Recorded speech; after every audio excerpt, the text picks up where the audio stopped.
In this episode, we speak with David Ratner, CEO of HYAS, a cybersecurity company leading the charge in the war against attacks of all kinds, including ransomware, supply chain attacks, phishing, and trojans. David's career spans various areas of software and technology, from writing code for some of the first and largest mobile and messaging systems, to scaling, growing, and exiting multiple venture-backed, private equity-owned, and public software companies. Before joining HYAS, David was the CEO at Realm and CEO and president at Openwave Messaging. He earned his PhD and MS in computer science at UCLA and his undergraduate degree in mathematics and computer science at Cornell University. David was recognized as one of the top 50 SaaS CEOs of 2023 by the Software Report. I am your host, RJ Lumba. We hope you enjoy the show. If you like the episode, click to follow. RJ Lumba is the managing partner of GrowthCap and the executive chairman of Market Insight Media. He is the host of Growth Investor, a podcast featuring today's best investors, executives, and founders. In the minutes ahead, we'll uncover insights and strategies for accelerating growth and succeeding in business. David, thank you so much for taking the time to chat with us today. It's a delight to be with you. Hey, it's a pleasure to be here, and I'm honored to be here, so thank you. First off, congratulations on being named a top 50 SaaS CEO of 2023. I think that's a remarkable accomplishment. And one thing I did notice that you are fairly involved with the realm of leadership and mentoring other CEOs. Can we start off with one key insight about leadership and what you think is the most important thing to remember and have top of mind as you're leading an organization? One of the biggest things that I continue to tell everybody is leadership is not about having the answer. Leadership is about putting together an organization and having a culture and processes so that your organization can get to an answer in an efficient, effective way. And so being the effective leader doesn't mean you need to know everything about everything, but you need to know how to surround yourself with people who complement your skill sets.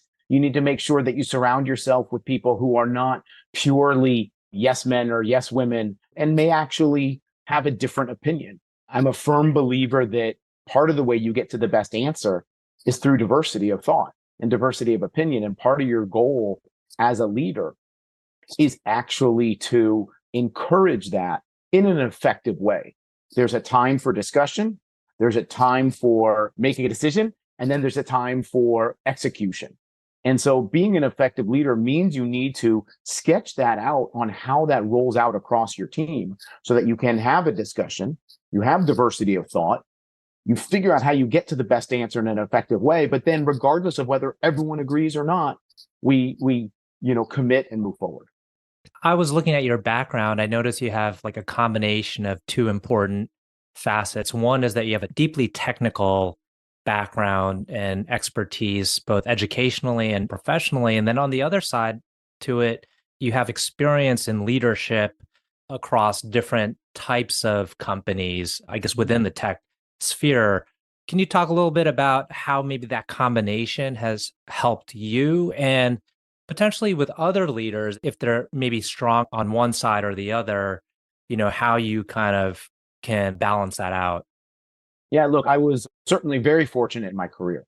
I started off, after getting my PhD in computer science in a very highly technical role where I was writing code and, solving problems at the code level for clients around the world.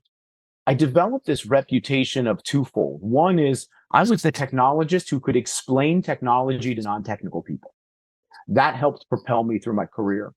The second was I got known as the problem solver. And initially it's problems in the code, and then it was problems at an architecture level, then it's problems at a system level, then it's problems at an organizational level, then it's problems, and the scope of the problem became bigger and bigger as I had the opportunity to go through my career. We all look back at previous mentors that had a profound impact on our career, and I won't mention anyone by name, but one of the best mentors was a former Procter & Gamble brand manager, and I taught him technology and he taught me business. And that is one of the biggest things that helped me go forward. And so to come back to your question, having the notion of how do I solve problems And being able to apply that in various different areas, I think has been a huge help to me in terms of how I go about thinking about things. Yes, I typically come back. I am an engineer by trade. I like to figure out an answer and move forward. And, certainly my son, when he went through college, some of my best days were helping him with his computer science homework. But, that notion of how do you solve problems? How do you think about figuring out a solution? That has significantly helped me, regardless of what the scope was, whether that was a marketing problem or a financial problem or a technology problem or a client acquisition problem or a go-to-market problem or what have you.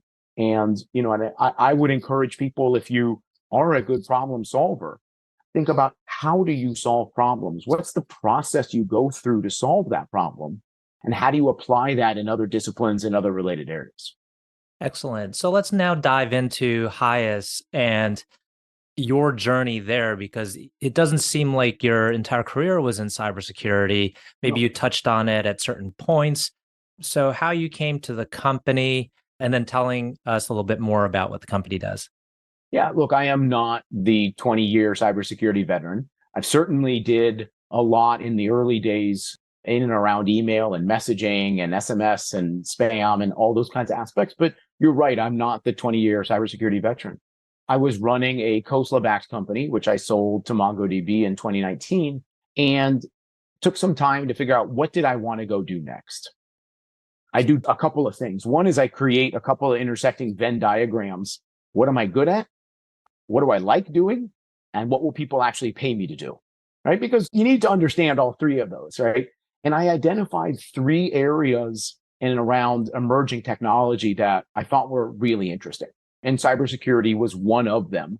As we develop more and more smart devices, as we become more and more reliant on, computers absolutely in everything, all these different kinds of things. I've always been interested in the cybersecurity field. And so that was one of the 3 areas that I was focused on.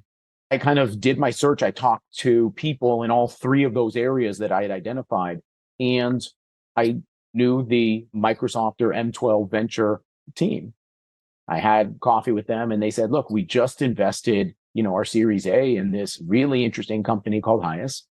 And, we probably need a different CEO and a different leader to take it to the next level. There's a lot of examples of startup companies that have a great idea, that get it going, but need an execution expert on how you're going to go drive it forward.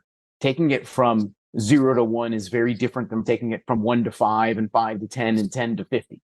And one of the areas that I have excelled at time and time again, independent of exactly what technical discipline, is figuring out how to execute, balancing the notion of technology and go to market, figuring out how are we going to go to market, where are we going to go to market, where does the technology need to go in support of that, and actually driving and executing through that. And one of the biggest problems that many startups have is what I call shiny pebble syndrome. And here's a shiny pebble, let's go over there. Here's a shiny pebble, let's go over there. And so I was super excited about what HYAS was doing. They showed me a demo of what they could do. I said, this is amazing. They told me stories of how they had helped various organizations, how they got some of their initial clients. I had never heard of a 20-person company that kind of had the kinds of clients that HYAS had. And so I was super excited about the opportunity and met with the entire board, jumped at the chance, and it's been a great ride ever since. I'd like to go back to the shiny pebble analogy you provided. So I understand the temptation to immediately jump towards pursuing something that will be maybe monetarily rewarding in the near term.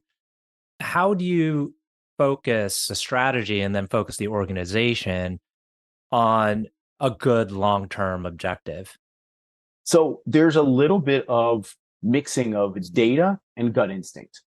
You can't go 100% on data alone, because then you're going to be in analysis paralysis. And part of anything is I have a thesis and I'm going to kind of go continue to prove this out. But if you go entirely on gut instinct alone, that's when you constantly are changing your path and, hey, well, maybe we should go try this. Hey, I thought of a new idea. Maybe we should go try this. And so what's super important is balancing those two, having enough data to understand what's going on, being able to complement that with a strong thesis and your gut instinct of, I've been in the market, I've seen these things, I've talked to these customers, this is where we need to go. And then holding that sacred, right? Yes, there are times to make pivots, 100%. And almost every company in its existence has made various different pivots, some of which were successful and some of which weren't. What's super important is, number one, not to pivot too often. And two, again, when you do pivot, it's a combination of data and gut instinct, right? You shouldn't pivot entirely based purely on gut instinct. And if you wait for all of the data to be 100% correct, and this is exactly what we should go do, you're probably a little bit too late. One of my mentors, a different one, used to say to me, David, he goes, it's better to do 9 out of 10 things well than 5 out of 5 right. And I was always like, what do you mean by that? Isn't it better to do everything right? And he's like, no. You should always have a bias for action. And he said, look, it's, if you know you need to go in that direction, just start going. And if you need to be 5 degrees to the left or 5 degrees to the right, you'll figure that out as you're going, but you can't figure that out without going. There's a difference between I need to go that way and I need to go that way. So figure out generically which way you need to go, but then have that bias for action and go. And at each step, combine the data you're gathering with continued refinement on your gut instinct, but keep the company focused on, this is where we're going. This is why we're going there. We're going to pivot slightly here, but this is where we're going and this is what we're all about. Yeah, I'm really curious, in your early stages, when you came over to HYAS in 2019 and you were maybe absorbing all the information coming from the company, the teams, and trying to formulate your strategy, and you have this bias towards action, did you get to a point where you felt like, okay, I got all the information I need, I'm going to go with my gut, and here's what we're going to do? Was there this tension of like, I got to decide now and start moving? I'd say with each company I've gone and done, the process has perhaps gotten a little bit faster. You need to make decisions relatively quickly on people, on processes, and on what we're doing. Because when you join a net new company in whatever role, whether you're the CEO or, whatever leader you are, there is, an expectation of, okay, what's going to be different and what are we going to go do? You have I'll call it a limited window of, here's what we're going to go change and here's how we're going to go do that. If you walk in on day one and you say, here's what we're going to go do, it's very hard to get buy-in because people are like, well, you don't even know our company. You don't even know. So I came in, spent a good couple of weeks meeting as many people as I could, understanding the products as well as I could, talking to board members, talking to clients, talking to customers, talking to the market, all those kinds of things. But then literally within a couple of weeks, I'm like, this is what we're changing. Here's how we're going to go move forward. It started with how we were running our internal meetings. It started with how we're going to run our board meetings. It started with how we're going to communicate. And it started with, what people do we need and how are we going to go drive this forward? Some of which, was observation by me in those first couple of weeks. Hey, here's what we need to change. This isn't working. This is what we need to go do. Part of it, even, discussion with board advisors and other people. They're like, look, David, what do you want this company to be? Where do we want this company to be in 18 months? And how do we get there now? And all those different kinds of aspects, right? But you have that limited window in the beginning to go make changes. Generally, it takes, a good couple of weeks of interviews across the board, listening to everybody in order to then figure out this is the path forward and this is what we're going to go do. Now, for the benefit of our audience, HYAS plays in cybersecurity. There's many cybersecurity companies out there. We could probably draw up an ecosystem and see where each company fits and what their point solution is or their platform does. Can you tell us like what HYAS does and like who's its target customer? HYAS today sells into large and small enterprise, governments, and various partners, MSSPs, MSPs, MDR, resellers, all those different kinds of aspects. You're right. There are 7,000 different cybersecurity companies out there. HYAS wanted to take a different approach. And while many cybersecurity companies out there are talking about how do I block every attack? How do I stop them from getting in? I'm going to argue that number one, that's not the world we live in anymore. And number two, those solutions don't work. If they worked, we wouldn't read about a new breach every single day, right? We wouldn't read about new attacks happening every single day. The world is shifting from what used to be, how do I prevent them from attacking me? How do I build a wall and keep the marauders out? To how do I make my business, my operation resilient against the onslaught of attacks that I know are going to happen? And so HYAS sat there and said, look, how do attacks work? The first step in every attack, regardless of how they break in, is they plant the digital spy inside your enterprise. And that digital spy says, I'm alive. What do you want me to do? Where do you want me to go? What do you want me to explore? What data do you want me to steal? Like, if you manage to phish Sally on her laptop, great. But you don't want to encrypt Sally's laptop. You want to go find all the data that exists and explore the organization. And so you need to send instructions back and forth between the digital spy you planted inside the enterprise and the bad actor who's outside the enterprise. The bad actors do this with infrastructure on the internet called command and control. And the most interesting thing is that that command and control has to be set up before the attack is ever launched. And so HYAS said, instead of trying to figure out how each new attack happens, because the bad actors constantly change how they break in, why don't we focus on being the expert in adversary infrastructure, the expert on the command and control side, because that side has to be set up before the attack can be launched. And so if we see the buildup in advance, I can now know what's going to happen before it happens. Mm-hmm. And so HYAS became the expert in adversary infrastructure. We gather data. We have an adversary infrastructure platform, which we use to power all of our solutions and therefore allow our clients to get proactive against what is going to happen and actually really drive that operational resiliency rather than I hope what I have stops them at the four walls. Mm-hmm. So you're not as focused on, the perpetrator getting into the system. You're more concerned about, okay, if they get in, this is how they're going to move around, and we're going to detect that and have infrastructure to block it. You can certainly use a lot of HYAS solutions to stop a bad actor from getting in. And a great example is, we'll go back to Sally and being phished.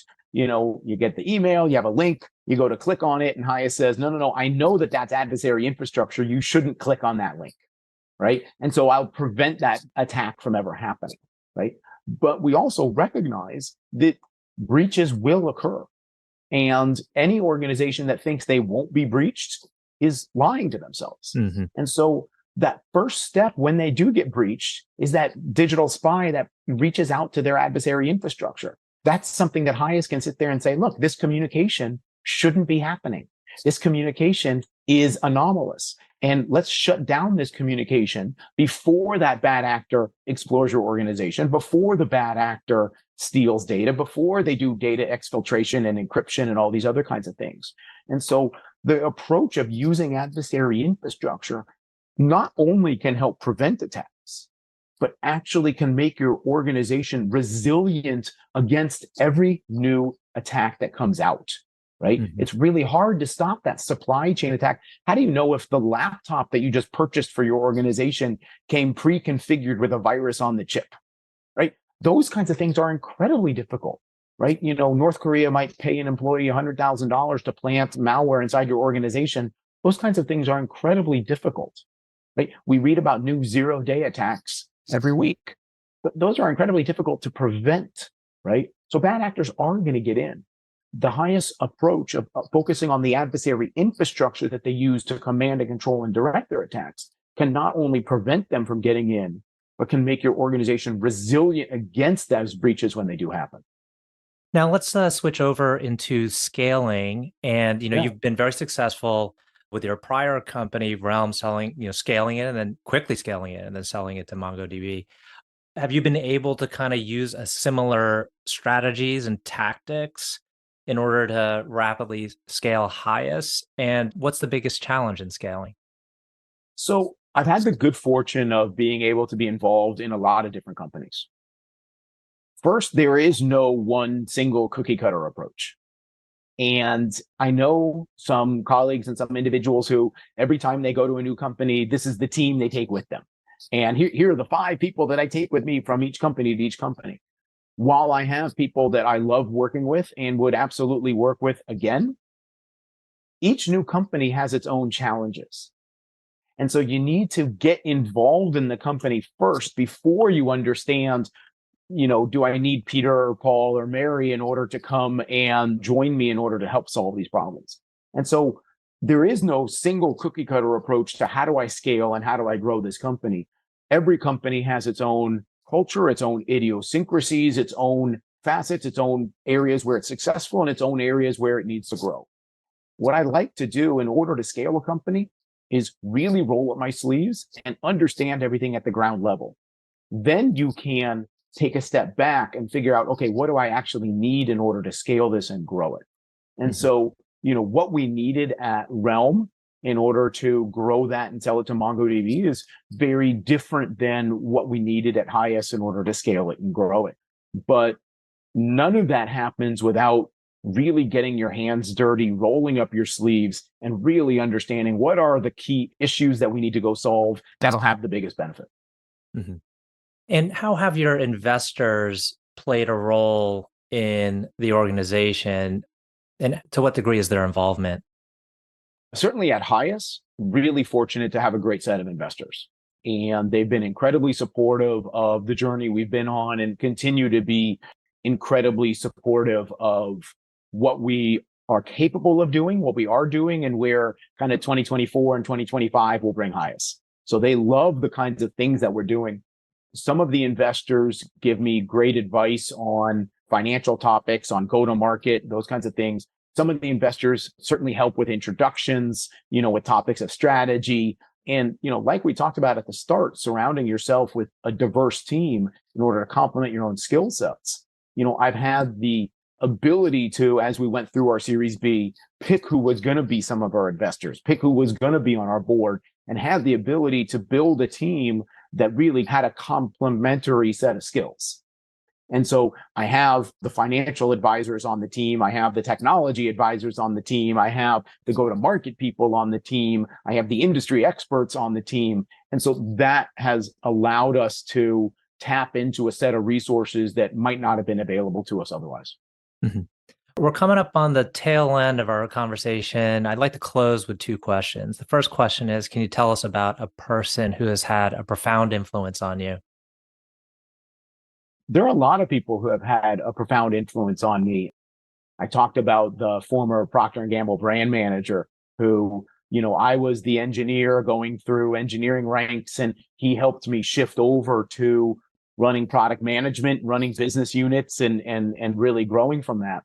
I remember two things he told me that he was coaching me on about giving presentations.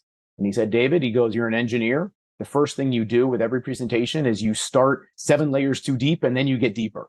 You need to think about your audience. He goes, second, David, he goes, you talk too fast. And he goes, you need to start off really slowly because you always get faster and faster, right? That had a profound impact on me. I mentioned, one of the mentors who, talked about the bias for action. He was the COO at one of the companies I worked for, and he had a number of very colorful stories that he would tell, but he had a profound impact on how I think about running teams and driving forward. The CEO of one of my other companies, to be honest, sometimes, the profound impact isn't necessarily a positive thing. He gave me some harsh coaching during a performance review that, still sticks in the back of my eyeballs, that I still think about 5 and 6 years later of, okay, how have I addressed that and how am I moving that forward? And sometimes it is that tough love that's needed in order to really push you forward kind of stuff. And so I definitely have had the good fortune of having a number of people that I look to as mentors to help shape my career. Not every single one of them was always a super positive experience, but in retrospect, they helped make me into the person I am today. Excellent. Last question. Can you tell us about a charity, cause, or other endeavor that you're passionate about? Yeah, super passionate about the environment. I had the good fortune of growing up in California. My parents took us into the Lake Tahoe area every summer. We would go backpacking and camping through an area called Desolation Wilderness. I've been there so many times, I don't need a map anymore. I can go explore it. I know where I am. I go off trail, all those kinds of things. I had the good fortune of, every summer then being able to bring my kids into the mountains as well. And there's a particular lake in Lake Tahoe called Fallen Leaf Lake, which we would go to every summer. And the kids saw it as their favorite vacation. And so it kind of continued that tradition. But I really do believe that in the environment, I believe that we have opportunities through technology to help positively affect the environment in a variety of different ways. And it's one of the things that I think we need to look for in the future, because we do only have one planet. We need to figure out how to sustain it in a variety of different ways. Excellent. That's a good note to end on. Well, David, I want to thank you again for taking the time. I know our audience will find this very insightful. Hey, thank you so much. I appreciate the opportunity.